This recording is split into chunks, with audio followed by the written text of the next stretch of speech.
हमारी ड्यूटी वहीं पे थी, मंच के सामने। तो प्रोग्राम समाप्त होने के बाद भीड़ बहुत निकली, काफ़ी भीड़ थी। और उसके बाद गर्मी बहुत थी, भीड़ एक के ऊपर एक भीड़ चढ़ने लगी, गिरने लगी, महिलाएं ज़्यादा थी। मेन रोड पे आके मैंने काफ़ी महिलाओं को उठाया भी, फिर मैं भी गिर गई उस भीड़ में, मेरे काफ़ी चोट आई उसमें। वो भीड़ ज़्यादा थी और सारी भीड़ प्रोग्राम समाप्त के बाद एक ही साथ निकलने लगी सारी भीड़। हाँ, उसी में घटना का समय था। क्या देखा आपने? तो मैंने सिर्फ क्या देखा कि जिस रास्ते से प्रभु जी आते जाते थे उस टाइम काफी चल रहे थे, निकलने में कोई किसी को प्रॉब्लम नहीं होती। रफ्तन जरूर थी, वहाँ रफ्तन काफी थी। तो मैं तो बिल्कुल मेन रोड के बीच में वहीं खड़ा था ऊपर। तो वहाँ क्या हुआ, मैंने खुद जब देखा कि औरतें चिल्लाने लगी, उसमें लेडीज कुछ गिरी, इतने में तो लोग गिरना जो फिसलना शुरू हो गए, धक्का पड़े, फिर वो गिरते ही चले गए गड्ढे में। यहाँ नीचे गड्ढा था, पैर फिसलते चले गए, नेक भी आदमी सड़का वो हटाक से नीचे गिरने को तैयार था। इस तरह गिरना शुरू हुआ। लगभग भीड़ कितनी? भीड़ कम से कम 1 लाख में भीड़ हुई। 1 लाख से ज्यादा है, 1 लाख से ऊपर होती है ना। हाँ। 1 लाख में भीड़ है, मतलब कितनी भीड़ है। तो वहाँ पे व्यवस्था कैसी व्यवस्था? व्यवस्था तो मतलब क्या कहता है, बाहर तो कोई व्यवस्था नहीं आती, बाहर व्यवस्था नहीं आती, बाहर तो कोई रोके हुए सेवादार है, बेखुन मरे। प्रशासन के या ये कोई नहीं आती। जब प्रवचन दिए थे बाबा ने तो आप मंच से कितनी दूर थी? सामने ही हुआ था, जो हादसा हुआ है जो मतलब सामने हुआ है, जहाँ पे जो दरवाजे के सामने हुआ है। जी, हम करीब 7 साल से जा रहे हैं यहाँ पे, तो सबके साथ में जो प्रक्रिया फिलहाल में तो मुझे बहुत अच्छी लगी, लेकिन बाद में हमें कुछ परेशानियाँ आ गई बीच में। जब परेशानियाँ पत्नी की मतलब दिक्कत पड़ गई, तो इस वजह से फिर हमने धीरे धीरे आना जाना हमने बंद कर दिया और कहीं से हमें लाभ नहीं मिला करती। जब आप वहाँ आश्रम पे जाते थे तो आपने देखा होगा कैसे सेवादार लोग रहते थे, क्या व्यवस्थाएं थी? सेवादार की अलग वर्दी थी, बहनों की अलग वर्दी थी, तो व्यवस्थाएं तो सब वहाँ अच्छी थी।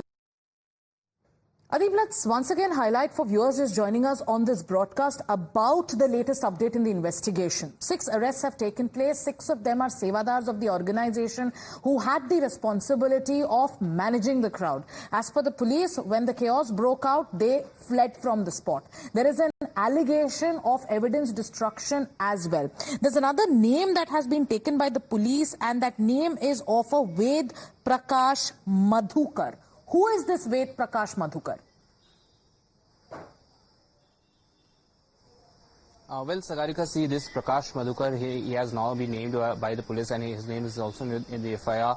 He is the main one of the main organizers of that of that religious event, and police has now announced that rupees 1 lakh reward is being announced on his name, and he has a 1 lakh reward, and soon a non-bailable warrant will be issued against him. Police are trying to nab him.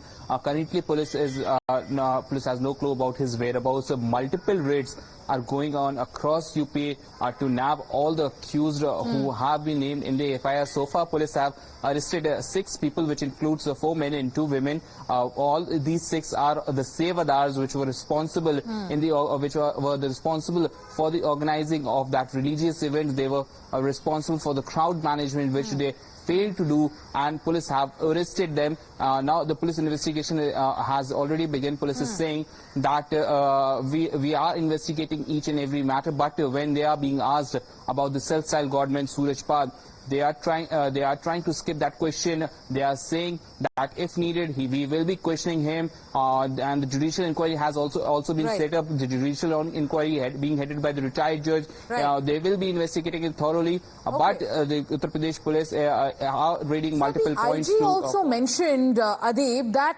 police was present there. He said that traffic police was present there and the police was also present there, and despite a police presence of that sort, something like this happened, which has led to more than 120 deaths. But now let's once again focus on the self-styled godman. A statement was released where he cried conspiracy. 6 arrests have been made after the police right now, and the police has confirmed the same. Now, what does the statement go on to say of Surajpal? He goes on to say that anti-social elements were behind the stampede, and that's something you can see on your screens. That was his letter. The lawyer representing him is AP Singh. What does AP Singh tell Times Now? Let's listen in. कई नाम हैं, सूरजपाल है, नारायण साकार हरी है, भोले बाबा हैं कौन ये शख्स? बाई बर्थ सूरजपाल रहे, लेकिन अब नारायण साकार हरि हैं और उसी नाम से जाने जाते हैं और भक्ति भाव का यही नाम है।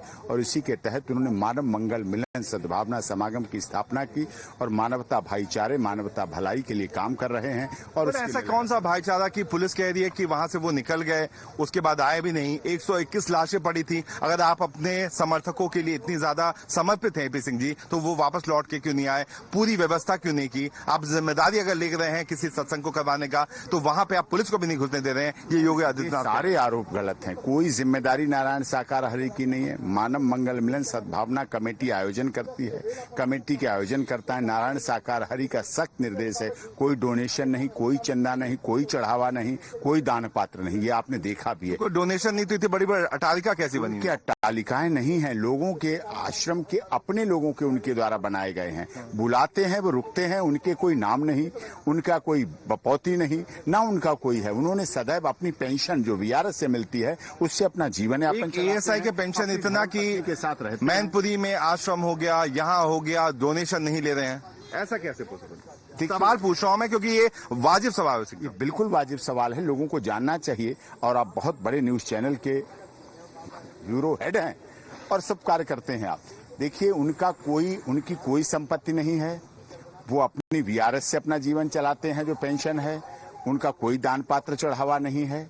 और जो लोग कार्य करते हैं, जो आश्रम बनाए हैं कमेटी ने अपने सहयोग से, अपने द्वारा, अपने लिए जहां सत्संग का आयोजन होता है वहां करें। लेकिन कहाँ है नारायण साकार हरि? अभी कहाँ है? उनके फॉलोअर्स कहाँ है? 70 लोग की लिस्ट है कि जो आयोजक थे उनका पता नहीं, मोबाइल फोन बंद है। 2 लोग आरोपी हैं, उनका पता नहीं। क्या वो पुलिस के संपर्क करता है? उनकी सबसे बड़ी प्राथमिकता इस समय हमारी क्या प्राथमिकता? कोई नहीं दिखा सकता। अगर आप बोले कि अस्पताल के चक्कर काट रहे थे तो हम भी पूरी रात थे। आप पूरी रात रहे, जिसकी वजह से माननीय उत्तर प्रदेश के मुख्यमंत्री योगी जी स्वयं पहुंचे अगले दिन।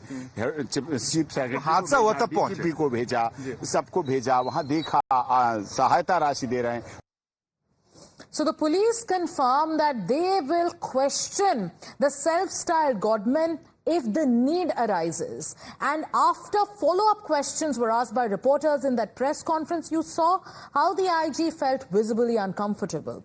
That's the probe aspect of the Hathras investigation. And now on expected lines, politics is playing out with the BJP and the Samajwadi Party engaging in a war of words. While leaders of the Bharatiya Janata Party are pointing at some pictures of Akhilesh Yadav with this self-styled godman, it's the Samajwadi Party that is alleging that there is a car that belongs to the self-styled godman which had the flag of the Bharatiya Janata Party. The Congress too has jumped in. The Congress is attacking the BJP, and there are leaders of the Congress who are also confirming that Rahul Gandhi will soon visit Hathras. Listen in. आप किसी को, किसी समूह को, किसी भीड़ को इकट्ठा कर लें और उसके लिए सुरक्षा के प्रबंध न हो तो वो दुर्घटना नहीं होगी, वो तो हत्या होगी। आराधना मिश्रा मोना जी ने जो कहा है, मैं उसका समर्थन करता हूँ। It was quietly an unfortunate incident. Leader of opposition in the Lok Sabha is planning to visit Hathras. He will go to the Hathras and he will interact with the people, those who are affected. Then official response will be there. And it's time now for us to take a short commercial break here on Times Now. Stay with us. We'll be back with another breaking news update on the politics that's playing out over the return of Team India and the way they were welcomed by Prime Minister Modi.